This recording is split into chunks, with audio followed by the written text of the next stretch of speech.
അസ്സലാമു അലൈക്കും വറഹ്മത്തുള്ളാഹി തആല വബറകാതുഹു. അപ്പോൾ ഇന്നത്തെ സലാത്തിനെ കുറിച്ചിട്ടും അതിൻ്റെ മഹത്വത്തെ കുറിച്ചിട്ടും നമുക്ക് ഈ വീഡിയോയിലൂടെ മനസ്സിലാക്കാം. ഈ സലാത്ത് പലർക്കും അറിയുന്നതായിരിക്കും, പക്ഷെ ഭൂരിഭാഗം ആൾക്കാർക്ക് ഇതിൻ്റെ മഹത്വത്തെ കുറിച്ചിട്ടും മറ്റൊന്നും അറിയത്തുണ്ടാവില്ല. അപ്പോൾ ഇതൊക്കെ നമ്മൾ ഇന്ന് ഈ വീഡിയോയിലൂടെ അറിയാൻ പോവാണ്.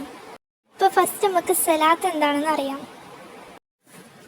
അല്ലാഹുമ്മ സല്ലി അലാ നൂറിൽ അൻവാരി വസിറിൽ അസ്റാറി വതിറിയാക്കിൽ അയാരി വമിഫ്താഹി ബാബിൽ യസാരി സയ്യിദുനാ മുഹമ്മദിനിൽ മുഖ്താരി വആലിഹിൽ അത്ഹാരി വഅസ്ഹാബിഹിൽ അഹ്യാരി അദദ നിഅമല്ലാഹി വഇഫ്ളാലിഹി.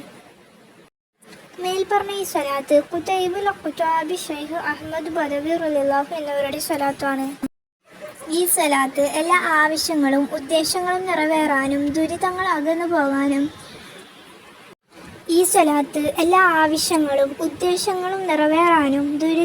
അകന്നു പോകാനും വിഷമ പ്രശ്നങ്ങൾ ഇല്ലാതാവാനും അസ്റാറുകൾ കരസ്ഥമാവാനും വേണ്ടി പരീക്ഷിച്ചു പറഞ്ഞതാണെന്നും ഇത് എല്ലാ ദിവസവും 100 പ്രാവശ്യം ചെല്ലേണ്ടതാണെന്നും വളരെയധികം ആരിഫ്യങ്ങളിൽ പറഞ്ഞതായി ഷെയ്ഖ് അഹ്മദ് ദഹ്ലാൽ എന്നവർ പറഞ്ഞിരിക്കുന്നു.